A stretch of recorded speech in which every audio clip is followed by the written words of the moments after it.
የ1 ሚሊዮን የኑ አሸናፊ ማን የሚሆን ይመስላችኋል? ግምታችሁን አስቀምጡ። ኮፒ ሊንክና ሪፖስትም እንዳይረሳ። በዚህ ትምህርት ቤት ግቢ ውስጥ 1 ሚሊዮን የን አለ። ተወዳዳሪዎች ለ20 ደቂቃ ያህል ተደብቀው ከ760 ተማሪዎች አደን ሳይያዙ ከቆዩ የሚሊዮን የኑ አሸናፊ ይሆናሉ። ካልሆነ ግን ገንዘቡ ወደ ተማሪዎቹ ይሄዳል።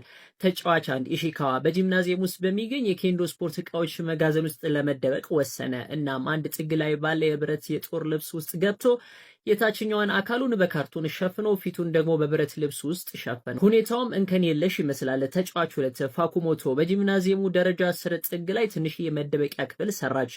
በውስጡ ገብታ ተደበቀች። ቦታው በጣም ድብቅ ከመሆኑ የተነሳ ማንም ሰው በድንገት እንኳን ሊያገኘው የሚችል አይመስልም። ተጫዋች 3 ካዋይ መደበቂያውን በመማሪያ አዳራሽ ወይንም ሌክቸር ሃል ውስጥ አደረገች። የአዳራሹ ግድግዳዎች ከብረት የተሰሩ ድምጽ የማያሳልፉ ወንፊት መሰል ነገሮች ነበሩ። እሷም ከሱ ጋር ተመሳሳይ የሆኑ ቁሳቁስ በመጠቀም ከውስጡ መደበቂያ ያለው የውሸት ተመሳሳይ ግድግዳ ሰራች። በውስጡም ገብታ ተደበቀች። መልክና ቅርጹ ከእውነተኛው ግድግዳ ጋር ፍጹም ተመሳሳይ ነው። ተጫዋች 4 ናካጂማ ከጂምናዚየም ወደ መድረኩ የሚወስደውን ደረጃ በማርዘም መደበቂያ ሳጥን ፈጠረ። ነገሩ እንዳያስታውቅ ለማድረግ ደግሞ ተቃራኒውንም ደረጃ በተመሳሳይ ሁኔታ ስላረዘመው ለሚያየው ሰው ምንም የተለየ ነገር አይመስልም። ተጫዋች 5 ናካሙራ ውጪ ላይ መደበቅን ምርጫው አድርጓል። በተማሪዎቹ መኝታ ክፍል አቅራቢያ ባሉ ጥቅም ላይ ባልዋሉ ጡቦች መሃል አንድ ረድፍ በመጨመር በውስጡ ገብቶ ተደበቀ። እናም በጡቦቹ ስር ገብቶ ስለተኛ ሊገኝ የሚችለው አንድ ሰው ከፊት ለፊት ያለውን ሁለተኛውን ጡብ ካነሳ ብቻ ነው። ተጫዋች 6 ኩቦ ጨዋታው በሚካሄድበት ወቅት ዝግ በተደረገው በትምህርት ቤቱ ጣራ ላይ ተደበቀ። ከግድግዳው ቀለም ጋር የሚመሳሰል ልብስ ለብሶ ስለነበር ከታች ለሚያየው ሰው ያን ያህል የተጋለጠ አልነበረም። ተጫዋች 7 ማትሱኦ በመማሪያ ክፍል ህንጻው ግድግዳ ላይ በሚገኝ የጭስ ማውጫ ቀዳዳ ውስጥ ተወሸቀ። ፊቱን ጥቁር ቀለም በመቀባት ከአካባቢው ጋር ለመመሳሰል ሞከረ። ተማሪዎቹ ቀና ብለው ካላዩ በስተቀር ሊያገኙት የሚችሉ አይመስልም። ተጫዋች 8 ሶሺና በጂምናዚየሙ የውጭ ግድግዳ ላይ የውሸት የውሃ መጠጫ ቧንቧ ገጠመ። በውስጡም ገብቶ ተደበቀ።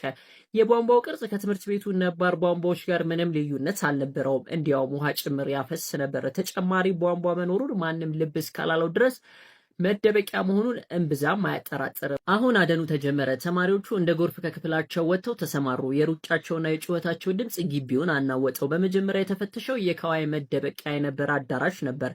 ተማሪዎቹ ግድግዳዋን እየነኩ ቢያልፉም እሷን ሊያገኟት አልቻሉም። የሶሺናን ቧንቧ ምንም ትኩረት አልተሰጠውም። ጂምናዚየም ውስጥ የኬንዶ ክፍሉን የፈተሹ 2 ሴት ተማሪዎችም ምንም ሳያገኙ ወጡ። ነገር ግን ነገሮች ለካጂማ ጥሩ አይመስሉም። ለተማሪዎች ደረጃውን ከተለመደው በላይ ሰፋ ማለቱን አስተዋሉ። ወዲያውኑ መፈተሽ ጀመሩ። በዚህም የናካጂማ መደበቂያ ተገኘ። እሱም የመጀመሪያው ተሰናባች ሆነ። አንድ መነጽር ያደረገ ተማሪ የብረት ልብሶቹን አንድ በአንድ በመገፍተር መፈተሽ ጀመረ። ሌሎቹ በቀላሉ ሲወዛወዙ የኢሺካዋ ግን አልንቀሳቀስ አለ፣ ምክንያቱም በራሱ ተሸክሞት ነበር። ተማሪው ብረቱን ሲያንኳኳ ባዶ መሆኑን ተገነዘበ። እናም ጓደኞቹን ጠርቶ ልብሱን ሲያነሱት ኢሺካዋ ከውስጥ ሆኖ ተያዘ። ተሰናባችም ሆነ። የሁለቱ ተጫዋቾች መያዝ የተማሪዎቹን ወኔ ያነሳሳው። ብዙዎችም ወደ ጂምናዚየሙ ጎረፉ። በደረጃው ጥግ ተደብቃ የነበረችው ፋኩሞቶ የመጀመሪያው ዙር ብታመልጥም ብዙ አልቆየችም። ከጥቂት ደቂቃዎች በኋላ አንድ ተማሪ ደረጃውን ሲወጣ ከደረጃው ስር ለስለስ ያለ ድምጽ ሰምቶ ቆመ። ወዲያው ጓደኞቹን ጠርቶ ሲፈትሹ ግድግዳው መደበቂያ መሆኑን አወቁ። ፋኩሞቶም ተያዘች። ካዋይ በተደጋጋሚ የተደረጉ ፍለጋዎችን እያመለጠች ነው። አንድ ተማሪ መደበቂያ በሯን ነክቶት የነበረ ቢሆንም ነገር ግን የግድግዳው ወንፊት በጣም ተመሳሳይ ስለነበር ጥርጣሬ አላሳደረበትም። በሶሺና ቧንቧው በኩል አንዲት ሴት ተማሪ ተጨማሪ ቧንቧ መኖሩን ብታይም ዳርዳሩን ብቻ ፈትሻ ሚስጥራዊውን በር ለጥቂት ሳታገኘው ቀረች። በጣሪያው ላይ የነበረው ኩቦ ግን መጨረሻው የደረሰ ይመስላል። ሜዳው ላይ ሲሮጡ የነበሩ ተማሪዎች ቀና ብለው አዩት። ፀሐይ ፊቱ ላይ ስላረፈችበት በግልጽ ይታይ ነበር። ግልጽ ቦታ እንደመደበቁ በቀላሉ መገኘት ቢኖርበትም በሚገርም ሁኔታ ለረጅም ሰዓታት ቆይቷል። የመጀመሪያው አጋማሽ ሊጠናቀቅ 30 ሰከንድ ሲቀረው በጡቦቹ ስር የነበረው ናካሙራ ተስፋ ቆረጠ። አንድ ተማሪ ከ5 ደቂቃ በፊት ቦታውን ለይቶ ጡቦቹን አንድ በአንድ መገልበጥ ጀምሮ ነበር። ተማሪው ሲፈልግ ናካሙራ በፍርሃት ትንፋሹን ዋጥ አርጎታል። በመጨረሻም ከፊት ሁለተኛውን ጡብ ሲያነሳው ከናካሙራ ጋር ፊት ለፊት ተገናኙ። ናካሙራ በመራር ፈገግታ እጁን ወደ ላይ በማንሳት አምስተኛው ተሰናባች መሆኑን አረጋገጠ። የመጀመሪያው አጋማሽ ሲያልቅ የቀሩት ካዋይ፣ ሶሺና ማትሱኦ ብቻ ነበሩ። ጊዜው በሄደ ቁጥር ተጫዋቾችን ማግኘት ከባድ እየሆነ መጣ። በሁለተኛው አጋማሽ ተማሪዎቹ ግራ ገባቸው። በግቢ ውስጥ ወዲያና ወዲህ ከመሮጥ ውጪ ሌላ አማራጭ አላገኙ። የካዋይን መደበቂያ ግድግዳ ቢበቱም ሁሉም ግድግዳዎች ባዶ ስለነበሩ በድምጽ ብቻ እሷን መለየት አልተቻለም። የሁለተኛው አጋማሽ ላይ 2 ወንዶች በድንገት የተገጠመውን ቧንቧ አስተዋሉ።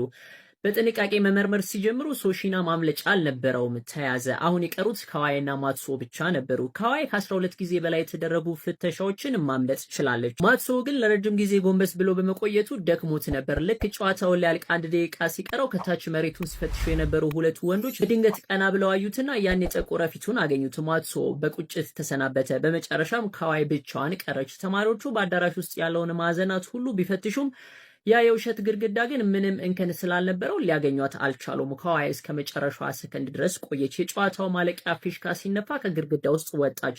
ተማሪዎቹ በታላቅ ጩኸትና በጭብጨባ አድናቆታቸውን ገለጹላት። እሷም የ1 ሚሊዮን የኑ አሸናፊ ሆነች። እሺ ሰዎች፣ የምንሰራው ስራ የሚመቻችሁ ከሆነና በምላሹ ደግሞ እናንተኛም በትንሹ ማገዝ ከፈለጋችሁ ቻናላችንን ሰብስክራይብ፣ ይህን ቪዲዮ ደግሞ ላይክ ያድርጉት። 8 ተጫዋቾች በትምህርት ቤቱ ተማሪዎች ከሚደረግባቸው አሰሳ ለመትረፍ የመደበቅ ችሎታቸው ላይ መጠበብ ግድ ይላቸዋል። በዚህም ለ20 ደቂቃ በሚዘልቀው ፍለጋ ያልተገኘ ተጫዋች ብቻ የ1 ሚሊዮን የን አሸናፊ ይሆናል። ተጫዋች 1 ኦን በሙዚቃ ክፍሉ ስለመደበቅ አሰበ። በዚህም ድራሙን ከጀርባው ካለው ግድግዳ ጋር በማያያዝ ግድግዳውን ውስጡን ባዶ በማድረግ ውስጥ ለውስጥ መደበቂያ ሰርቶ ተደበቀ። ተጫዋች 2 ሮን ወደ ስፖርት ዕቃ መጋዘን በመሄድ የቅርጫት ኳስ መደርደሪያ ያለበትን ግድግዳ በማስፋት ውስጡ ገብታ ተደበቀች። በዚህም ልትያዝ የምትችለው ፊቷን የሸፈነችበት የቅርጫት ኳስ ከተነሳ ብቻ ነው። ተጫዋች 3 ኮቤ በትምህርት ቤቱ መግቢያ በር ላይ ለመደበቅ መረጠ። ለዚህም በአንድ የአበባ መትከያ ጥግ ላይ ምሰሶ የሚመስል ነገር በመስራት በውስጡ ገብቶ ተደበቀ። አካባቢው ያሉ አትክልቶች እንደ ጥሩ መሸፈኛ ሆኖለታል። ተጫዋች 4 ቶም ወደ ኮምፒውተር ክፍል በመሄድ ፕሪንተሩን ለመደበቂያነት እንዲሆን በማድረግ አዘጋጅቶት በውስጡ ገብቶ ተደበቀ። ተጫዋች 5 ጁሊንም አብራው እንድትደበቅ ቢጋብዛትም እሷ ግን የመጀመሪያው ፎቅ ኮሪደር ትኩረቷን ስለሳበው ግድግዳውን በማስፋት ውስጡ ገብታ ተደበቀች። እናም ጁሊን ማግኘት የሚቻለው በጎን በኩል ያሉትን መጽሐፍት በማንሳት ብቻ ነው። ተጫዋች 6 ጆርዳን የተማሪ ወላጅ መስሎ ለመታየት አቅዷል። ትምህርት ቤቱ የወላጆች መጠበቂያ ቦታ ስላለው ጆርዳን በቀጥታ ልጆቻቸውን ከሚጠብቁ ወላጆች ጋር ተቀላቀለ። ተጫዋች 7 ጄምስ ለመደበቂያነት የሆነው ዘንድ የትምህርት ቤቱን ጣራ መርጧል። በዚህም ጣራው ላይ ካለው ውሃ ታንከር ቀለም ጋር ለመመሳሰል በማሰብ መላ ሰውነቱን የብር ቀለም ተቀባ። ተጫዋች 8 ካርተር ፊቱን የማሳየት አባዜ ያለበት በመሆኑ ወደ ኤግዚቢሽን ክፍል በመሄድ እንደተቀመጠ አሮጌ ቤት ስልክ ተመስሎ ተቀመጠ። የ20 ደቂቃው ፍለጋው ሲጀመር ተማሪዎቹ በኢነርጂ ወደ ሁሉም የትምህርት ቤቱ ግቢ ማዕዘናት ለፍለጋ ተሰማሩ። በመጀመሪያ የተፈተሸው ኦን ያለበት ድራም ቢሆንም በሰዓቱ ተማሪዎቹ ምንም አልጠረጠሩም ነበር። በመቀጠል ተማሪዎቹ በወላጆች መጠበቂያ ቦታ ቢያልፉም ጆርዳንን ሳያስተውሉት ወላጆቻቸውን ብቻ ሰላም እያሉ አለፉ። ጆርዳን በመካከላቸው መደበቁን አላወቁም። በሌላ በኩል እንደ ስልክ የተመሰለው ካርተር ችግር ውስጥ ሳይገባ አልቀረም። ተማሪዎቹ ወደ ኤግዚቢሽን ክፍሉ ሲገቡ ካርተር ከአንዳንድ ተገኘ። እናም ከጨዋታው ለመሰናበት የፈጀበት ጊዜ 3 ደቂቃ ብቻ ነበር። ተማሪዎቹ ፍለጋቸውን አጧጧፉ። በዚህ ጊዜ በጣሪያ ላይ ያለው ጄምስ በጭንቀት ላብ አጠመቀው። ምክንያቱም ቁጥራቸው የበዛ ተማሪዎች ወደ ውጭ እየወጡ ነበር። ነገር ግን ከሩቅ ሆኖ እዚያ መደበቁን ማየት በጣም ከባድ ነበር። በተቃራኒው ኮቤ ጋር ማንም አልቀረበም። ምክንያቱም በተማሪዎቹ እይታ እዚያ ቦታ መደበቂያ የለም። አሁን ጨዋታው ከተጀመረ 5 ደቂቃዎች አለፉ። ተማሪዎቹ ግራ መጋባት ጀምረዋል። በመጨረሻም አንዲት ሴት ተማሪ ቀና ብላ ስትመለከት ጣራው ላይ የሆነ ልክ ያልሆነ ነገር እንዳለ አስተዋለች። እናም ጄምስን ጣራው ላይ ያገኘችው። ጄምስም ከጨዋታው ተሰናበተ። ብዙም ሳይቆይ ሮን ወደ ተደበቀችበት መጋዘን ብዙ ተማሪዎች መጡ። ትኩረታቸው ቅርጫት ኳሱ ላይ ቢሆንም ባልታሰበ ሁኔታ አንድ ተማሪ መላውን የቅርጫት ኳስ መደርደሪያ በማንቀሳቀሱ ሮን ማምለጫ አልነበራትም፣ ተያዘች። የጨዋታው የመጀመሪያ አጋማሽ ሲጠናቀቅ 5 ተጫዋቾች አልተገኙም። ሁለተኛው አጋማሽ ሲጀመር ተማሪዎቹ በንቃት መፈለጋቸውን ቀጠሉ። ብዙ ተማሪዎቹም ወደ ኮቤና ኦን ቦታዎች ተጠጉ። ኦን ድራም ውስጥ መደበቁን ማንም አልገመተም። ጆርዳንም ወደ ፊተኛው ረድፍ ተገፋ። ነገር ግን እንደ ጎበዝ ተዋናይ ምንም ሳያስነቃ እንደ ሌሎች ወላጆች ተማሪዎቹን ሰላም ይል ነበር። በሚያሳዝን ሁኔታ ግን አንድ ተማሪ ከወላጆቹ መሃል ለይቶ አገኘውና ተያዘ። በዚህም ከጨዋታው ተሰናበተ። በዚህ ጊዜ ኮቤ ላብ በላብ ሆኗል። ነገር ግን ተማሪዎቹ ቁጥቋጦውን ሲፈትሹ ምሰሶውን ባለመጠርጠራቸው ለጊዜው አመለጠ።